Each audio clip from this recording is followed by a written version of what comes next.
Um, hey everyone. So I can't remember what episode it is. I think it's 16. I think it's 16. It might not be. But that's because I'm not very organized today because I'm too excited. And I'm too excited because I have a guest on who I basically was desperate to have on the podcast. And I didn't have to do any persuading at all. She was just very gracious and said, sure.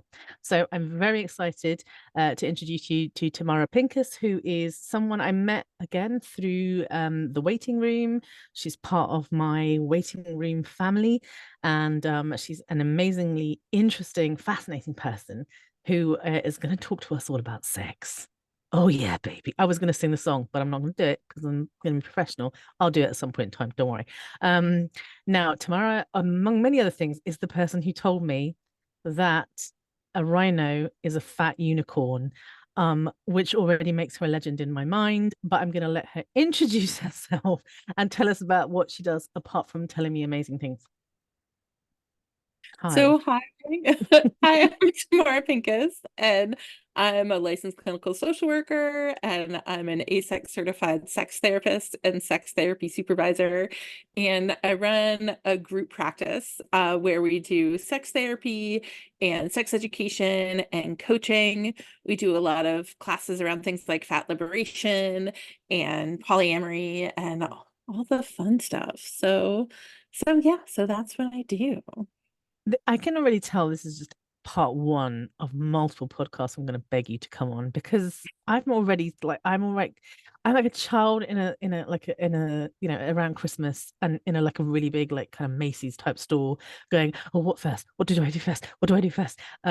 Because we don't talk about sex as often as we should do, and I love the fact that you are kind of an expert about, at least at the very least, not necessarily having sex, but at least talking about sex.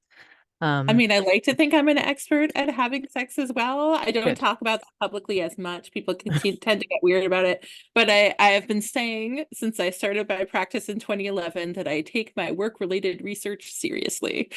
Amazing. I think that's the person who has both the lived experience and the knowledge as well. That's the sweet spot. Um, I want to talk about sex, but I want to specifically talk about sex, through um the lens of kind of fat liberation, as it were. Um, so I asked you to do this already, and you've done it so brilliantly, and you did like such a good kind of you did a can I allowed to say that you did a PowerPoint presentation for me. I asked you what are the three or four things that you'd want people to know out of everything about sex as a fat person, and you did this incredible presentation, which I'm so grateful for. But tell me, like, the first thing that comes to your mind, or the first three things, however you want to answer that question. What do you want people to know? So I want everybody to know that they've been lied to about sex. The Mm, story that we've been told about sexuality is just wrong. We've been told that how you measure good sex or a good sex life is basically about how many times a penis has entered a vagina. mm. And sorry, I can get a little explicit if Oh no, that's no, no! okay. You must be explicit. I mean, I'm not doing a content warning. Like, if you don't want to listen, hang up. Like, stop, press pause, go to the next episode. We're talking about sex. If people can't handle penises and vaginas, then we've got problems. Keep going. Exactly. So that's what we've been told good sex is, and that's what people are striving for. People come into sex therapy all the time, I'm having problems with erections. For some reason, I can't orgasm from penetration. And I have to break their minds Right. because the whole point is pleasure. We are Mm, having sex for pleasure. And mm, sometimes with a lot of people, we have to go all the way back to the beginning of, well, first of all, it's okay to experience pleasure. And I'm not just talking about sexual pleasure, I'm talking about all pleasure. mm, We have been told to deny our mm, bodies. And that is a big part of fat oppression. We have been told to deny ourselves pleasure. Food is pleasure. Food was certainly the first pleasure for me. mhm. And I suspect for most people, because you can't do much when you're born, you can breastfeed, you can eat from a bottle, and you can lay around and cry and pee, and sort of see things that are kind of blurry. And so the things that we start from as far as pleasure are very simple. And then we shut that down first of all, we're supposed to, like, when we get older, we're supposed to be grossed out by the fact that we that we were eating from sucking on tits. Mhm. And like we've been taught that that's gross, and we've been taught that, genitals are gross and everything has to be covered all the time, and we can't talk about it because we're gonna freak our kids out. And we've been told so many things to sort of deny our sexuality and shut it down. And Mm. so the process of reconnecting with pleasure is long, it is difficult, but it is full of delights, let me tell Mm. you. Full of delights. Yes, I love that. And I love that you went straight in there for like the link between like food and sex and sensuality and pleasure and all of that stuff. Because for me, the two have always been intertwined. And I don't mean like bringing food into, into the bedroom necessarily, although there's nothing wrong with that. But I'm talking about the fact that food is extremely pleasurable. And for me, sometimes it's a bit of a toss up. Do I want food? Do I want sex? I mean, probably the answer is sex, but sometimes the answer is food. Depends on the day and depends on what I'm doing. And we have been told not Why to not enjoy. both? Sorry. As a Yes, bisexual, I'm always for the why not both. you're correct. And I mean, a day is not going to go by without I don't have food. I'm not going to pretend that a day doesn't go by without me having sex, but pleasure has re-entered my life in the last few years uh after denying myself for so long. And you're right, fat people are told that we're not allowed pleasure. We don't deserve it because we're fat, so Right. we And our should have bodies enjoyed are it. wrong, and our bodies are not worthy of sexual pleasure. And if somebody deigns to be interested in us, we better take that opportunity. And there's just so much stigma in dating for fat people. And it's interesting because BBW is one of the most searched porn terms. People Mhm. are interested in fat people, people are attracted to fat people. And yet, somehow, when somebody shows us that they're attracted to us in public, we're supposed to bend over backwards for them and do whatever they want, and not have our own needs, not have needs for our own pleasure. Like, I mean, it's fascinating. Like, still, I have, I'm on all the dating apps because I'm polyamorous and completely obsessed with learning about sexuality. So I'm always like, what can I learn from the next person? And sometimes I will actually date them, but most people don't make it to dating. And a lot of the people that approach me, first of all, they treat me like I should be so honored Right. that somebody would be interested in dating me. And for those of you who are only like listening to this, you don't have the video up. I'm a super fat person. So, I'm fatter than Lane Bryant fat. So That's sexy fat I'm is what I'm that is. like, yeah, like I'm over 350 pounds. Like, I am seriously fat.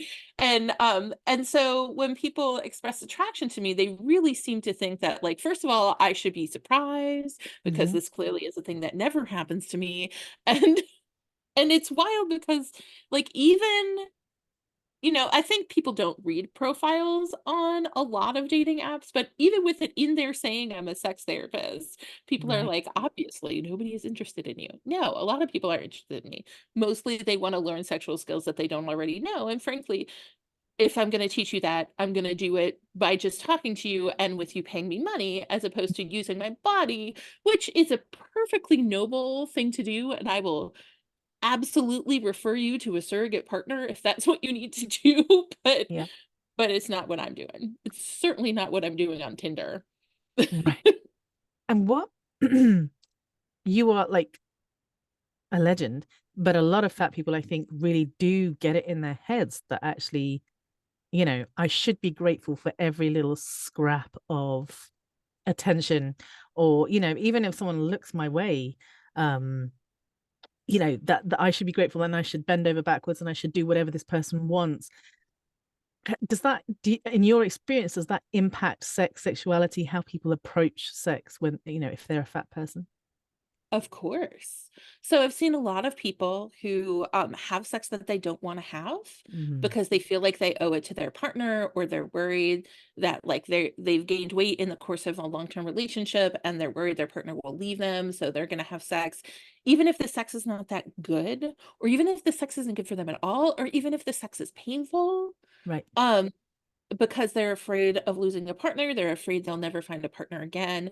And we don't hear a lot of narratives of people talking about what they find sexy about fat people. right. Um, so they're so I'm actually like primarily a therapist, but in my practice, I have somebody who's primarily an educator, Rebecca Rose Vassy, and she did a class for us called Big Lust.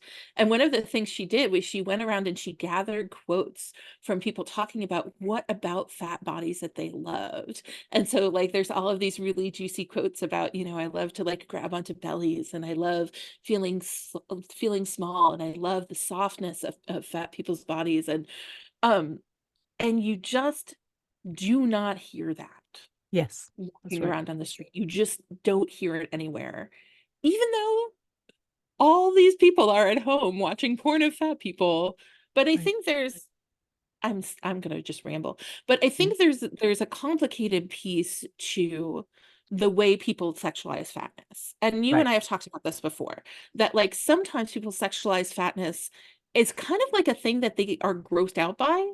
Like they want to fuck Mhm. fat people behind closed doors. They want to fuck fat people at like a BBW party. They want to go and fuck people in a quiet space or a loud space with a lot of people, but not, they don't necessarily want to have relationships with us and like bring us home to their families and claim us. Yeah. And so you see this just long list of people who have been in long-term relationships, and they had to be a secret because the people were so ashamed to be with somebody who is fat. And we don't have to accept that, and it's not okay.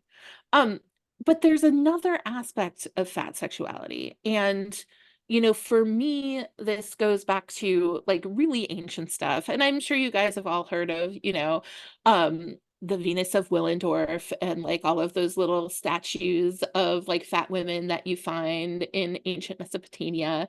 And but I think the thing that we miss about that sometimes is that that was also a kind of body that was really sexualized. And there are people even now who are like, this is the body that I see as the model of a goddess, of Right. a goddess of fertility, of just true sexual abundance.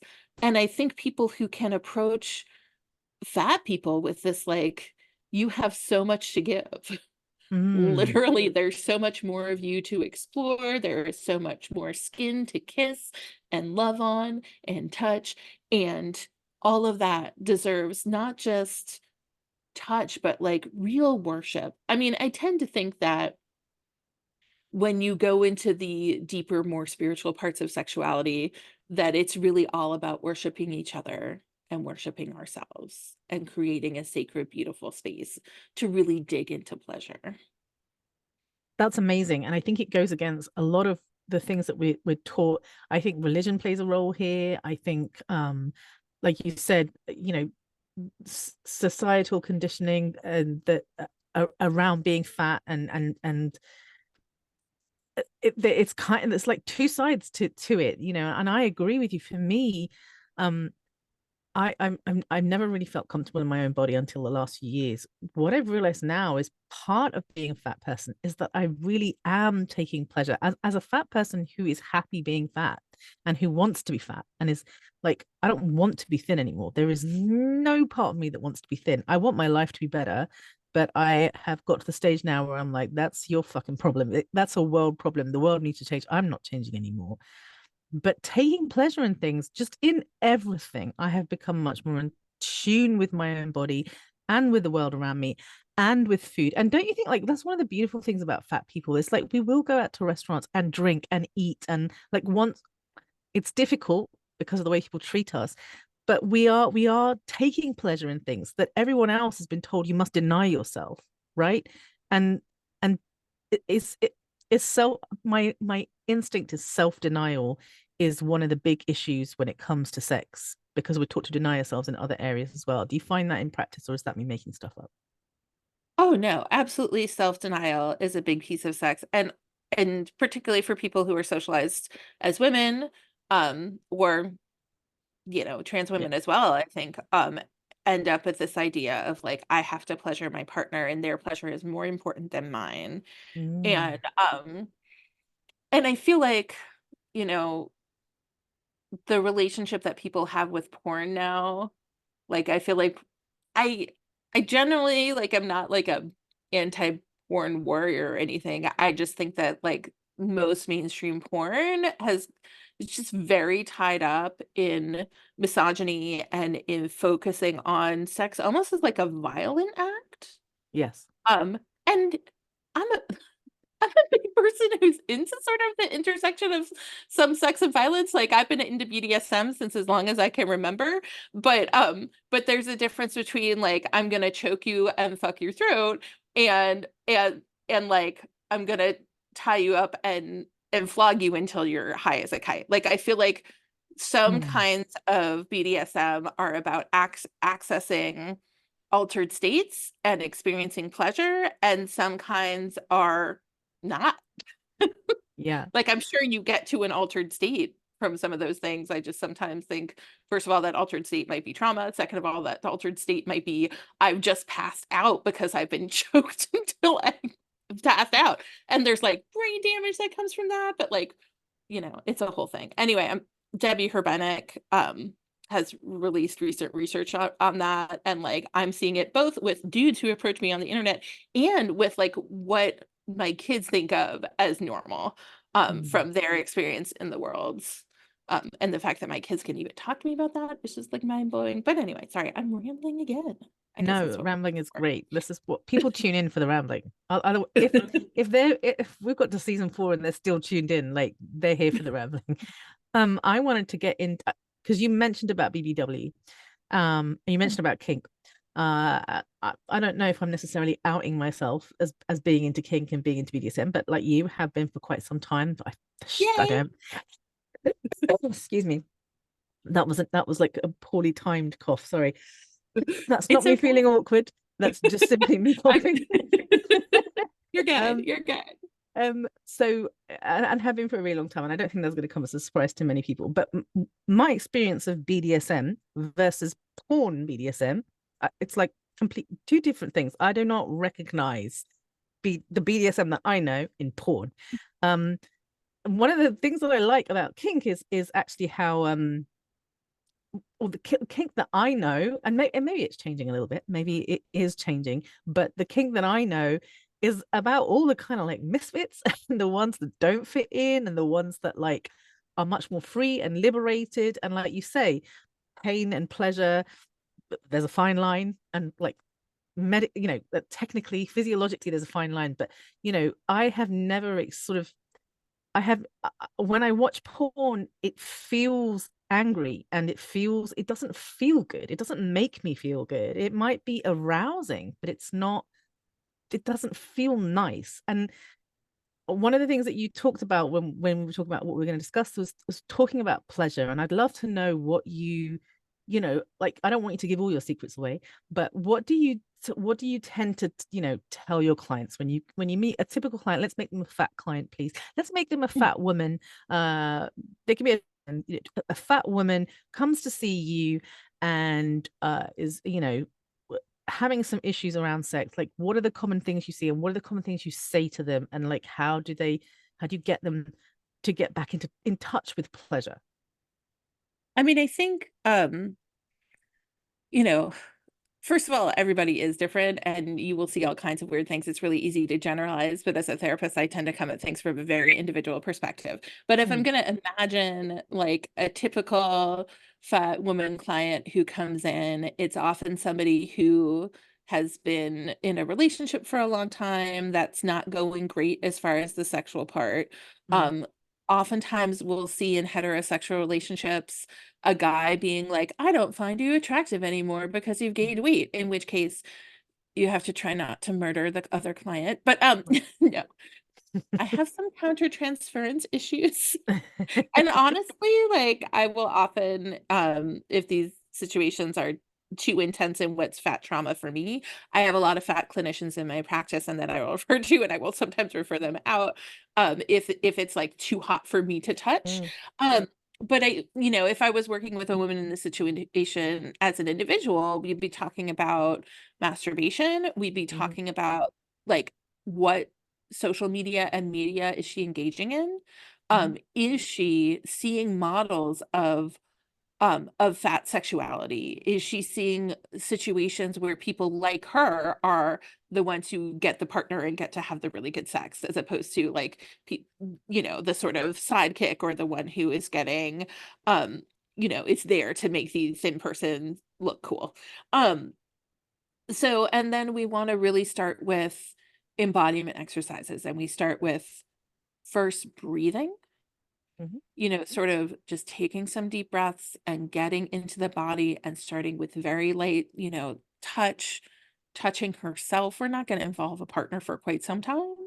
We're gonna be thinking about not just touch on the places that we think of as sexual, like not just the nipples and the genitals. Like we're gonna start with the arms, we're gonna start with the legs, like we're gonna look at like going and getting a massage that's like not like a deep tissue, like get all of the pain out kind of thing, but like starting with light, pleasurable touch and masturbation and eating for pleasure. Sometimes we'll have people do like exercises in session where we have them like slowly go into a mindfulness place and then eat something delicious, like chocolate.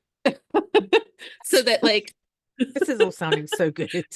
Massage and chocolate. Literally, you've ticked two of my boxes already. Nice. sorry, my brain. Like in which you try not to get flirtatious with the podcast host. Okay. Oh, come on. Like I flirt away. I'm here for all the flirting, please. I think this is something that I'm always trying to tell myself not to do. Stop being so flirtatious. I'm a flirt by nature. If I want to flirt, I will. And if you want to flirt with me, I'm here for it. Carry on. Were you Anyway, going to yeah, say I something think you're about super chocolate hot, and but moving massage? on. Yes, chocolate and massage and which is totally not how I pronounce that, and ticking Massage. boxes. Yeah. So yes, yes. We got Whatever we got makes you distracted. feel good.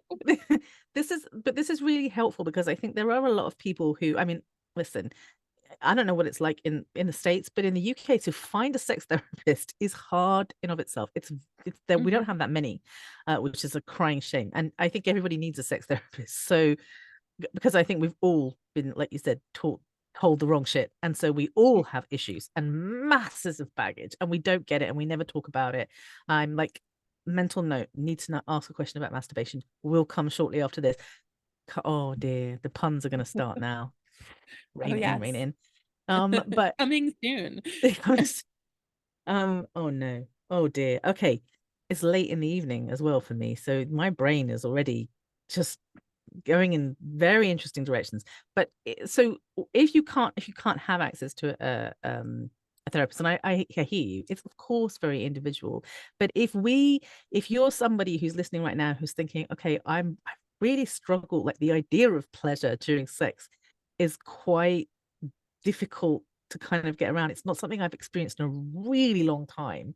I love Mhm. what you were saying about all the different stages. So, are there other things apart from like touch? You mentioned chocolates, and pleasure and eating. Are there other things that people can do? Son's partner. So yeah, breath work is 100% a thing. I also think, like, I know it's hard to access a sex therapist in the UK because therapy is part of the NHS and sex therapy is, I am almost certain, not part of the Not NHS. correct. In the US, there's a decent number of sex therapists and it is growing. And people Hmm. like me, like I do supervision for sex therapy, so I'm training a whole new generation of sex therapists as well.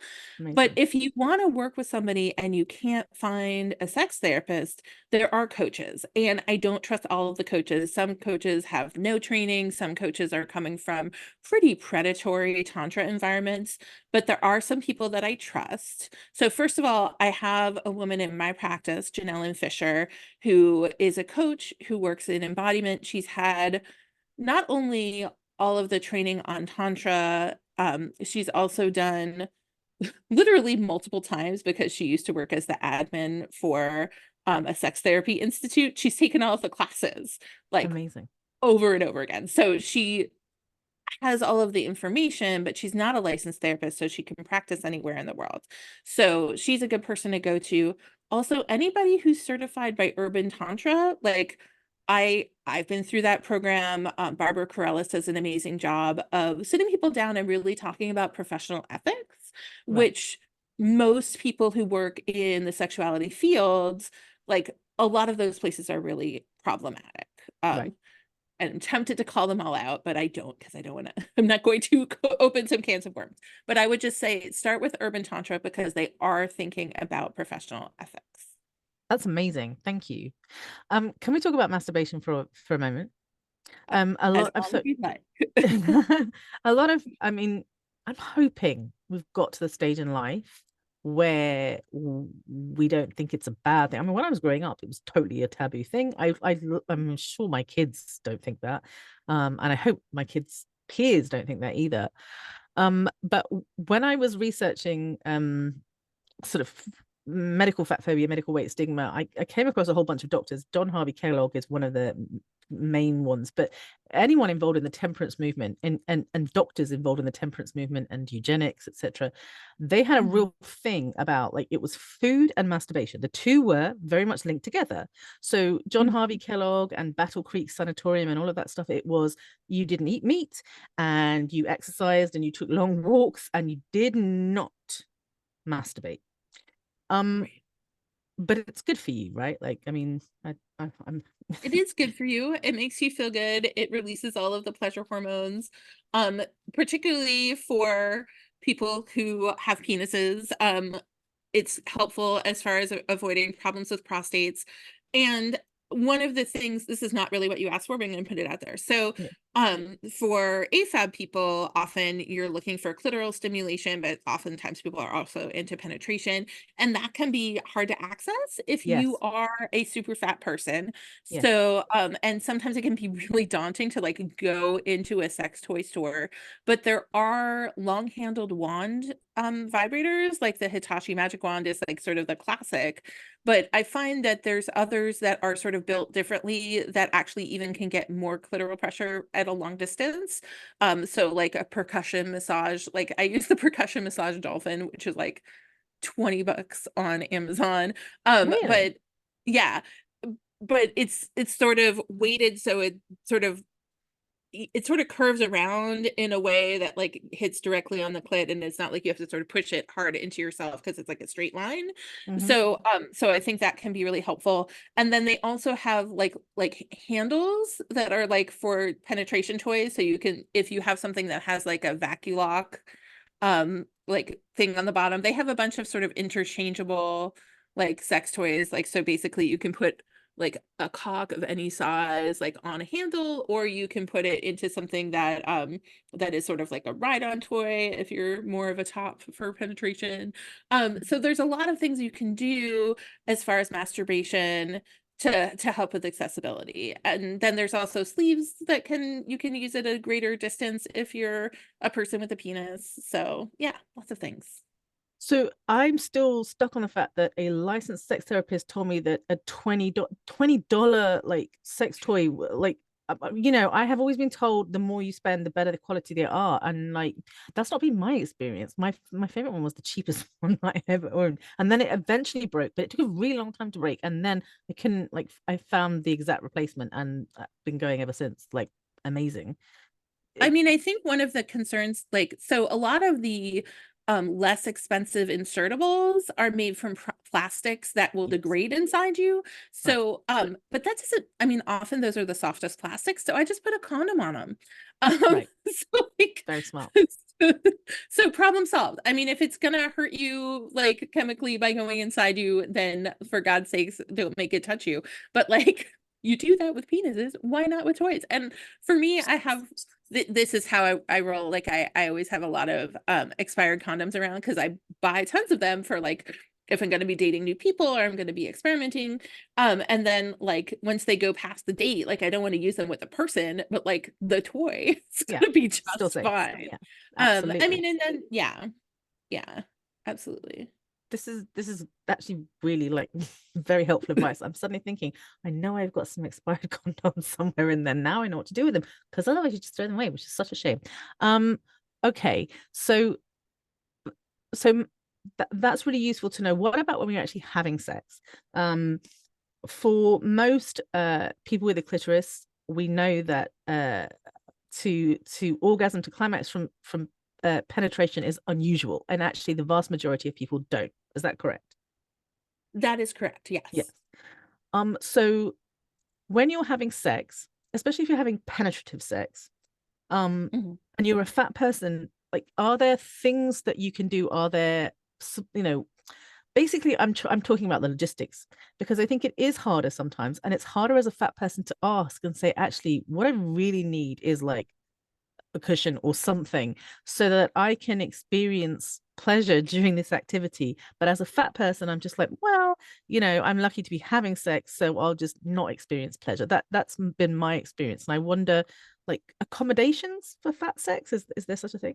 I mean, absolutely accommodations for fat sex. Like, so as far as like clitoral stimulation during sex, like there are absolutely vibrators that you can sort of put a little bit on the inside and some on the outside. They're like a U shape, that can go on your clit. And then there's also like I have one that's shaped like a stingray that you can sort of use on your Oh, clit while somebody is fucking you. And then if you want to use the dolphin, like it's sort of bigger, so it's a little clunky to get in between you. But if you are on top of it and then somebody's fucking you from behind, particularly if you have a positioner thing, and this brings me to positioner things. okay. So there are yoga bolsters that you can sort of put your butt on a yoga bolster, so your butt is sort of more in the air, so that changes the angle for penetration and can give you more space. Like if you are a person with a big belly and you're having sex with a person with a big belly, sometimes you want to be at like a bigger angle so that the bellies are not rubbing together too hard. And then there's also like triangle shaped pillows that you can literally like stick a toy in that you can ride the pillow and then somebody can sort of come up behind you. Or those wedge shaped pillows you can also use similarly to the bolsters, though I've never done that. I don't know why. Probably because the wedge-shaped ones all belong to one particular partner of mine who is a fat person and a fat enthusiast and has more sex toys than you've ever seen. Like more than I've seen in any store. This dude is stocked. That's amazing. If you're going to spend Seriously. money, yeah, I'm imagining, like the gun enthusiasts when they have like all those guns and they're like all like on On display, like all display. hung up. I'm Yeah. imagining that now. I want to know that it looks like that. Are they all in a box or are they like on display? Oh my God, they're everywhere. He's not particularly organized. Sometimes Oh, I'm like, you need somebody to come in and organize because like sometimes I'll go over there and we'll like plan a scene and I'll have to like search around. Okay, like where is this toy? Where is that toy? Where are the pillows? Like, that's where's no the clean no no squirt good. mat? Because you need a clean squirt mat. Like mats are a thing if you're a person who squirts. And Really? oftentimes, What are they yeah. like? What do they are like? Are they They're disposable like a or? water. No, well, they have disposable ones, but I find that there's like a paper top on the disposable ones, like turn like crusty, and then you have like, like little bits of paper in your junk. But you can get reusable squirt mats. So Liberator has like the Liberator Throw, and then they also have like larger Liberator waterproof blankets. And then some other places also do waterproof blankets now because people have discovered this is a thing. But it's really great also because I think one of the things with women's sexuality is that often we'll hold back because we're scared that we might squirt and we're scared things that are going to get too juicy and it's going to Yeah, gross somebody out. And then sometimes dudes, I think in my experience only dudes, but maybe women do this, get like um sort of like weirded out by the squirt, and then they're like, is it pee, is it not pee? It's pee mixed with other things, but who cares? It's fun. It means that somebody had a really pleasurable experience. So right. dig into that. And if you have something down, like you don't have to worry about changing your sheets. You don't have to worry about like getting through the towel. Like you're set. That's amazing. That's such a good idea. Like, so these are like, it's basically like a waterproof kind of sheet like that you can lay down. Yeah, but Yeah. they're velvety, so they're very Oh, soft. They feel really nice to lay on. nice. Yeah, because you don't want it to be I too feel like clinical. I feel like when we're done, I'm gonna have to send you like a shopping list. Yeah, like a yeah, I love that. But then like I'm gonna spend a lot of money and like I'll have to limit myself like two things a month, you know? So otherwise, and I'm gonna like aim to become a collector. I love this. I love the idea of being a sex toy collector. That should be like that's now Well, I feel like it's not I don't think it's necessarily worth doing because I think a lot of his toys he doesn't end up using. So I right. feel like what you need to do is get him on here and he'll tell you which toys are good and worth buying. That's so then you He's become the expert, right? Like the yeah, yeah. What I'm trying to think yeah, like the critic. No, not the critic. The one who like yeah, does all the reviews. I yeah, love that. A yeah. sex toy. We'll just have a sex toy review episode. Brilliant idea for the future. Put a pin in it. So there are accommodations that we can make, and I was thinking about pillows and stuff.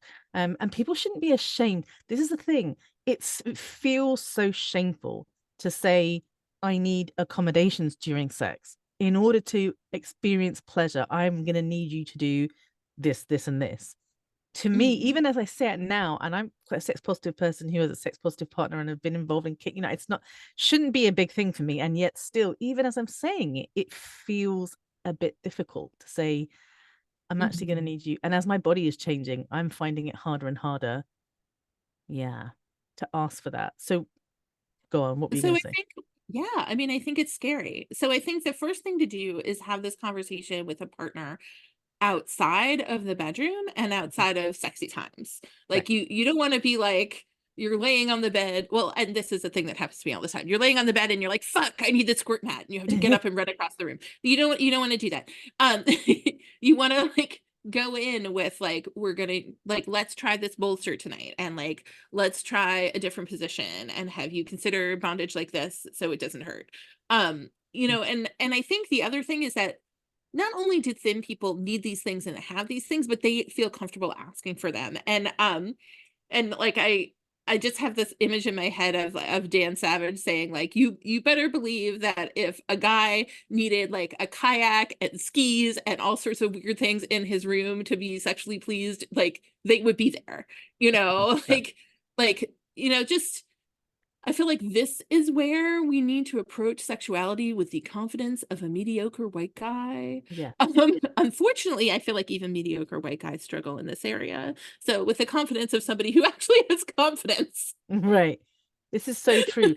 Because it is the area where I think a lot of us are struggling. I mean, I think Mhm, I've had conversations with all sorts of friends, like different sexualities, different like, in different spaces.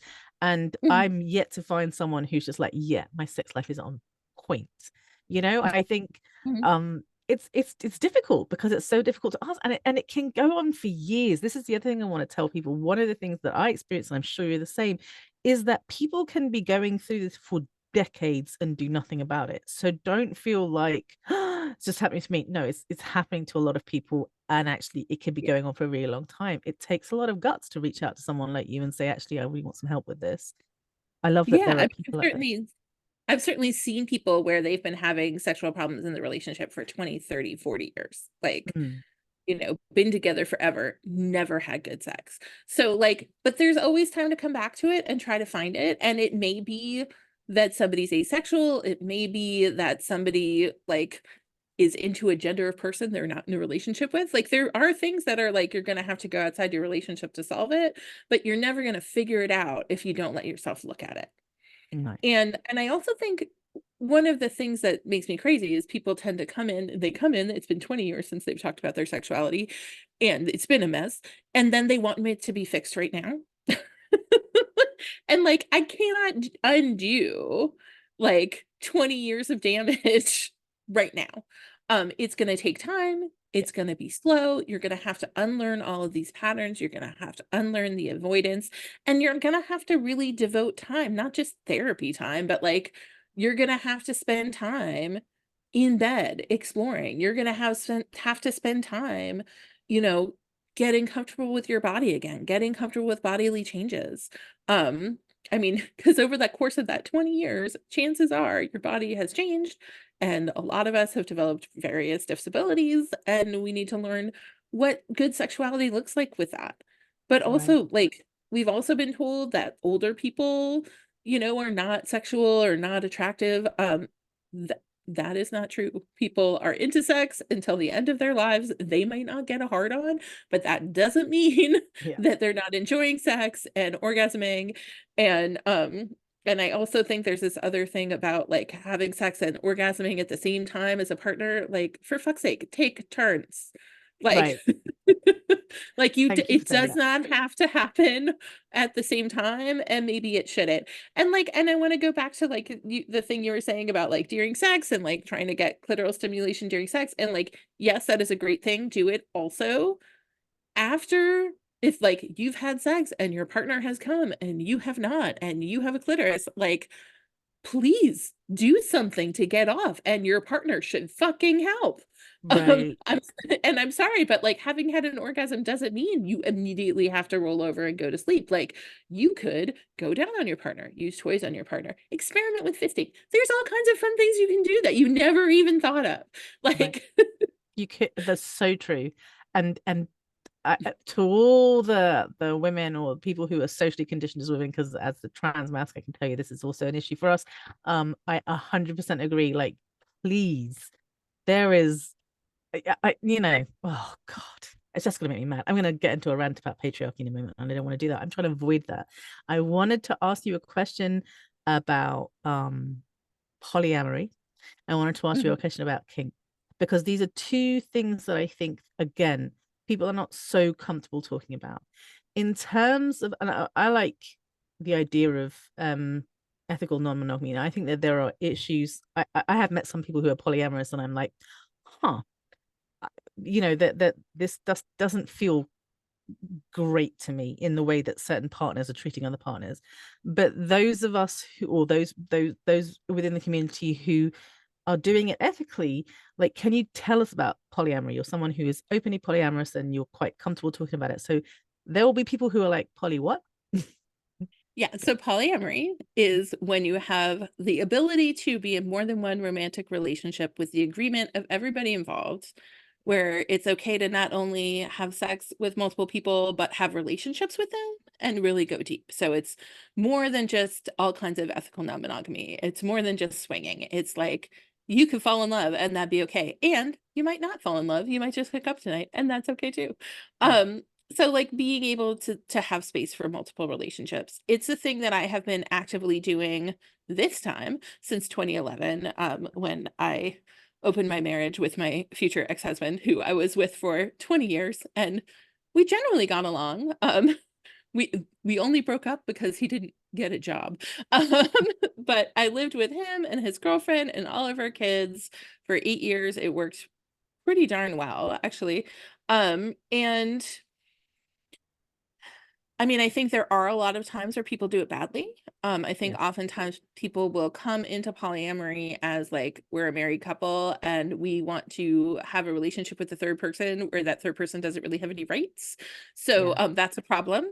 And that's certainly a thing that we see in our practice and try to work with to sort of get to like, what does actual ethical polyamory look like? How do we make sure that everybody has a voice and is part of Mm, decision making, and that their needs are being listened to, and they're not just being seen as like an extension of an existing relationship or as a toy. um but it can work very well. It works well for people like me who fall in love a lot. So the first time I fell in love with two, or I mean, you could say one of them was a crush, but like I started having deep emotional feelings for multiple people like in high school. And so like was in a position of being like, okay, so I have this boyfriend and I have this girl I have a huge crush on, and the prom is coming. What are we gonna do? I got right. to dance with her, not much else. But yeah.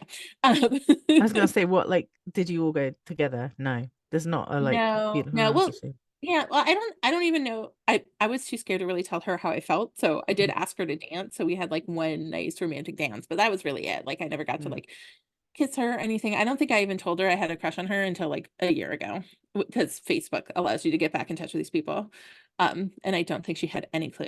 But that happened. And then I, being me, selected my college based on where I could hook up with women. So I went to Smith, which is an all women's college in the Nice. US, known for its lesbianism. Um, so went there and was having multiple relationships while I was there. And then I tried to be normal for a little while, and I married a nice Jewish boy. I was set up by his mother and a friend of ours who I knew through working at the Jewish Community Center. Um, and then actually it turns out that I'm still a polyamorous person. So went from there. Oh, you just couldn't like fix that with a nice Jewish boy. I could not. No. I could I tried. Um, so Yeah. yeah, so we raised our kids with that. That's like my kids are like that's just their normal. My Mm. son has more game than any of us. It's impressive. But to be fair, your son is of age. He's not He's like 18. Yes, yes. he's I just wanted 18. to make that very clear to people who are listening who He's might be not like, like "Whoa." 5. Yeah. Yeah, yeah, Okay. no. He so that's amazing. What was the other thing we were going to talk about? I wanted to talk a little bit about King. BDSM. Yeah. Yeah. So I had the pleasure of being involved with an organization called Tashra, and doing some training on weight stigma specifically for them. And my favorite part was talking about like stuff and having like we had these great conversations about um again accommodations for people. Like if you're really into rope play, or if you're really into being tied up bondage, if that's your thing, it can be harder if you're a fat person, right? Mhm. But there are some amazing people out there who are just like, this is our thing. We are fat people who like tying knots. And actually there are some really amazing things that you can do. But a lot of people I think are afraid to explore kink. Um, A, maybe because of the porn thing, because it looks quite scary, and B, because the way we see kink being portrayed is a whole bunch of thin people, especially because we know in the kink community clothing is optional, and and then there's all the kind of fetish wear that people kind of associate, like anything that's kind of latex doesn't necessarily fit around my body. But I'm hoping that your experience of kink is very different to that. Please tell me it is, otherwise we'll have to edit this bit out. Yeah, no, I mean, I've been involved with the kink community since 1997. Um, I've always been a fat person. Hmm. I have found kink spaces to be very accepting of different bodies.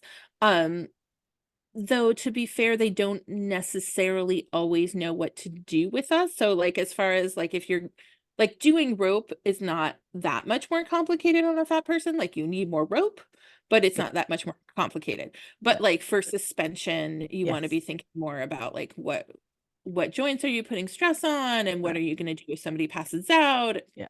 have a cousin who always passes out. And so those kinds of things. You have to be thinking about safety all the time. One of the big differences between kink as it's portrayed in porn and kink in real life is the negotiation. Yes. So, like in the kink community, negotiation is just a really big part of what we do. We do workshops on negotiation. You can find like my work has done a workshop on BDSM negotiation. You want to be sitting down and having a conversation. What is okay? What is not okay? What are your boundaries? And I also think there's this other piece that we really need to be thinking about with fatness about what is the intent Hmm. here? Like if we're going to do something kinky and we're going to engage with fatness, like is humiliation play okay or not? There's Yeah. some people who are fat who part of their working through their fatness is being humiliated for their fatness or like playing into fat tropes. That is not my kink. If somebody calls me fat in bed, I am getting the fuck out of there. And I'm a person who self-identifies as fat. But if you call me fat while you're fucking me weirdly, I'm not into it. So Yeah. like you want to have a conversation about not only like what works physically and doesn't work physically, but also what works emotionally and what works like what are the things that you say that are sexy and what are the things that are not okay to say to you. Mm.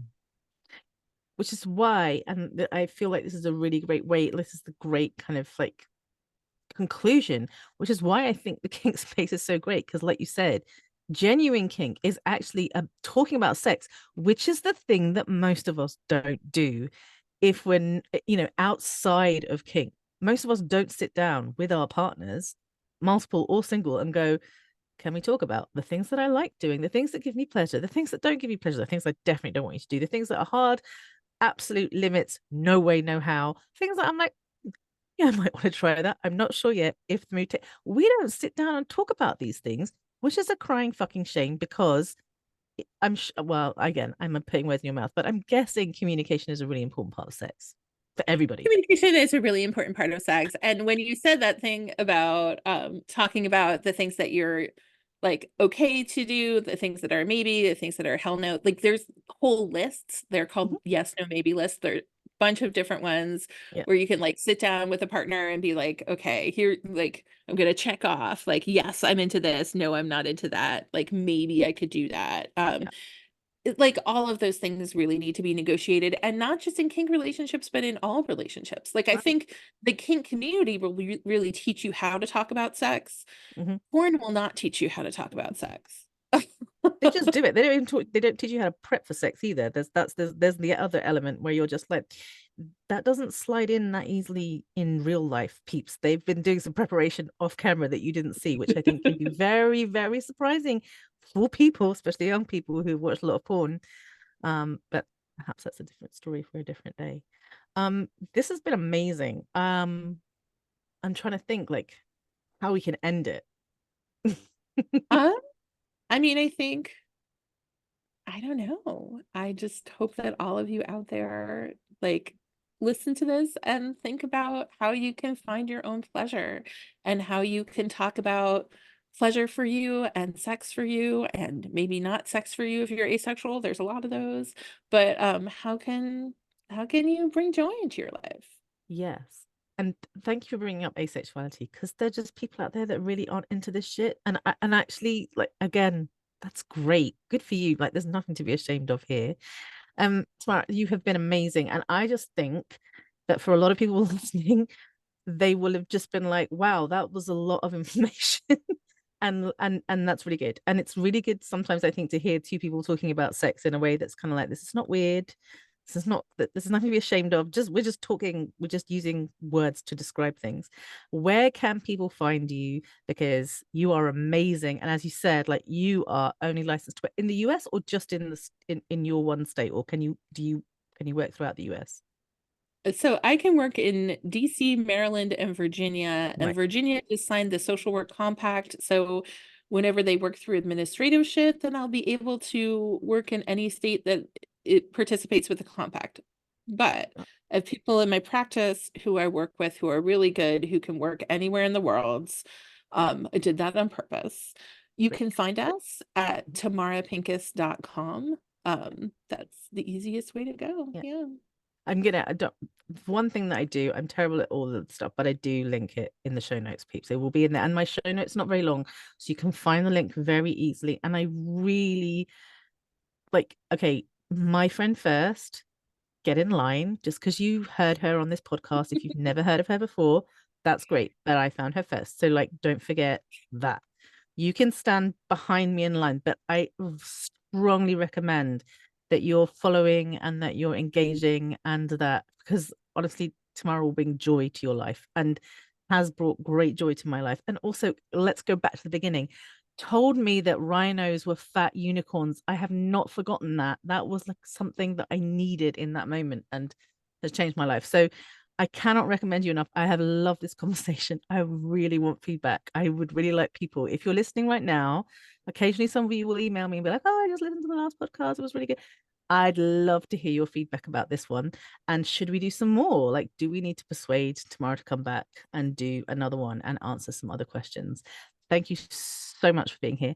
And folks, next week, I have actually recorded something for next week. So there is definitely going to be something after that. And then there'll be another thing after that. And you know how it works. See you all next time.